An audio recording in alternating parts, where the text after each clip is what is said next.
Fred here, welcome back to the Gear Obsession channel. In this episode, we'll be taking a look at the Ganzo G735.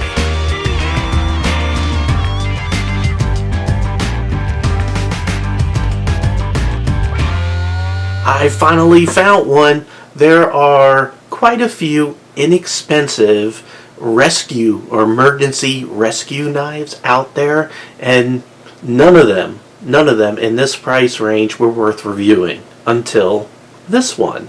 So let's take a close look. Now, I'm not saying there ain't any other good emergency rescue knives out there. I'm just saying I have not seen or found any that were really good in this price range, and I have a couple in my closet that I just don't feel is something that I can recommend. Now, GearBest sent me this for review, and I have a link in the description box below where you can purchase this if you're interested at any point for anywhere between $16.28 or this version, which is a two-tone version, which costs $17 and a penny. I don't know why they had to throw in that 1 cent, but it's really an awesome deal. Now, this does come in several other colors, including green, black, and orange, and those single tone colors are the ones that cost $16.28, because this is the two-tone yellow and black. It runs just a hair more, $17.01, and I picked it because being a rescue knife, an emergency type of knife, it's a knife that you want to find easily, so you sort of want it bright. So that's why I opted for the brighter version. This knife would also be good for camping as well as an EDC knife. So what makes this knife special? What makes it an emergency rescue knife? Well, here's the big thing.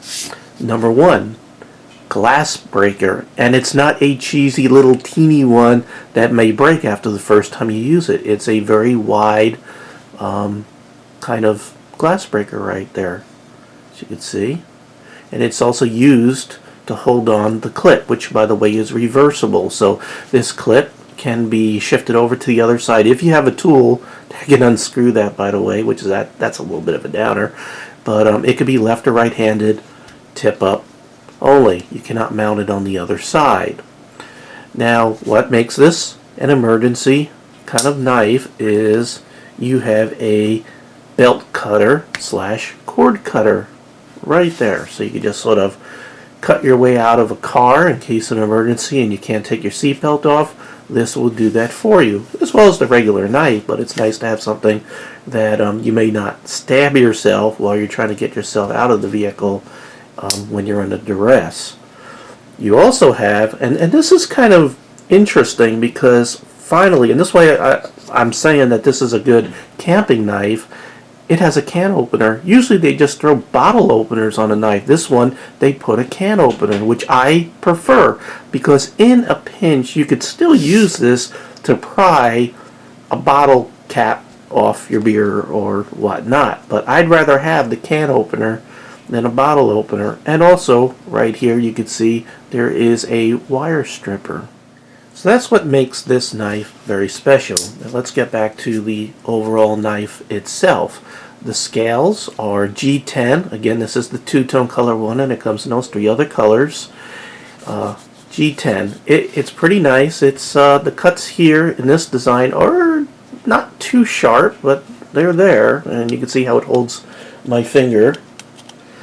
You have a axis lock made popular by Benchmade, and you have a Torx pivot screw, Torx construction here, a little bit of a flow-through design right there, some minor jimping on the top here that's sticking out just a little bit from the scales. By the way, even though it's G10, you do have stainless steel liners in there. Let's take a look at the blade.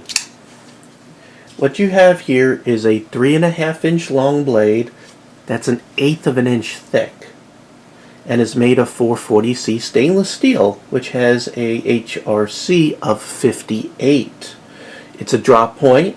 It has a really nice stonewash finish, and it has a flat grind that comes up about 2/3, so you still have a flat area up here just in case you have a clamp-on sharpening system.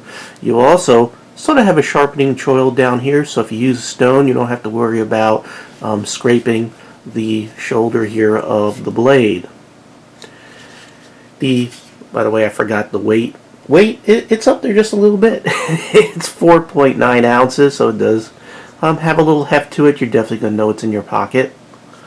So it the one con right out of the box that I noticed of this knife, besides that little bit of non-smoothness right there, which is not terrible or anything, is that the Omega spring in the axis lock is very strong. I mean, you can deploy it and you can pull it back with one finger. I'm gonna see here my finger here. I'm pulling it back with one finger, but it's a pretty strong spring.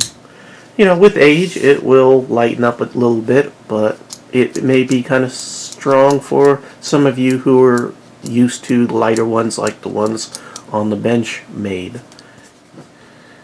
I'm trying to show you the washers here. You could see a bronze phosphorus bronze or bronze washer on one side, and it looks like a Teflon on the other. I've seen this with several Ganzo knives. I find that just a little bit strange. And again, you could see the little bit of jimping here, and you could see the stop pin, which is a pretty good size for what this knife is. Let's go ahead and just take a look and see how that all works. Let's take a look on the side there so you can see how the axis lock works there. And really good. Let's run through the test really quick that I usually do with knives. Blade centering is perfect. Retention is really good because that Omega spring is pretty strong. Let's go ahead and test lockup. No up and down play, no side to side play. I did not do any adjustment or sharpening of this knife. I'm reviewing it as it came out of the box, which by the way I didn't show you. Here's the box that it comes in. For some reason, Ganzo likes to put their knives, even though they have a clip, in a pouch in case you want to carry it around. You could probably use this for something else, but you know, it's not too bad. And it came plastic, silicone, the other part of the box right there. Alright, so continuing on with the tests. I have some paper right here. And we could go ahead and do some cutting.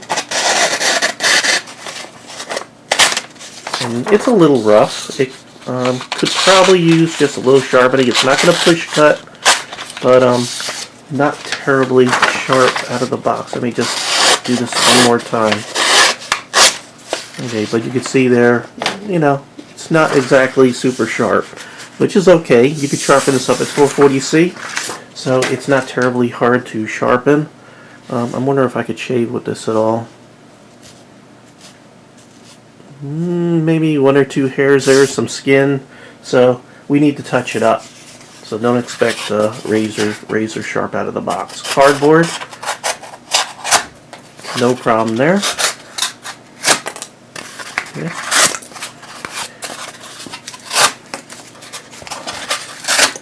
Alright, so we're going to sharpen this up before I put it into use here at the Gear Obsession channel, because this is going to be my car knife. I'm going to leave this knife in the car because it is an emergency rescue kind of knife. Now I have here some soft pine, which I always get criticism for doing this test, but I'll do it with mine so you'll know that yours is good to go. What I'm testing is just make sure it was heat treated properly, that we don't have any weakness in the point of the knife. This is soft pine. I'm just going to do some light stabbing here. You don't want to do this with your knife, by the way. Alright, let's take a look at the tip. And it did very, very well. In my humble opinion, Ganzo has done it again. And also, GearBest has brought it to us for a very inexpensive price of $17, or for the single tone or monotone versions, which come in green, black, or orange, you could get them for the amazing price of $16.28. This would also make a great gift if you want to make sure that your loved one has a device that can get you out of a vehicle in a time of an emergency. This is great if you are a medic or emergency responder of some sort and you're looking for an inexpensive rescue type of knife. Look no further. I think this is a huge winner. So I recommend it. I definitely recommend it. Again, the link is in the description box below at GearBest. Did send me this to review. However, my reviews are honest. I have a lot of knives in my closet back here, well, a little bit off camera, that have not brought to you because I don't feel they're up to par for my standards. If I am doing a review on something, it's because I think it is a very good product for the price. So there you go. Okay, well, thank you very much for joining me here at the Gear Obsession channel. I really do appreciate every friend, viewer, subscriber, and especially you. And I hope you have a great day. Take care. Bye.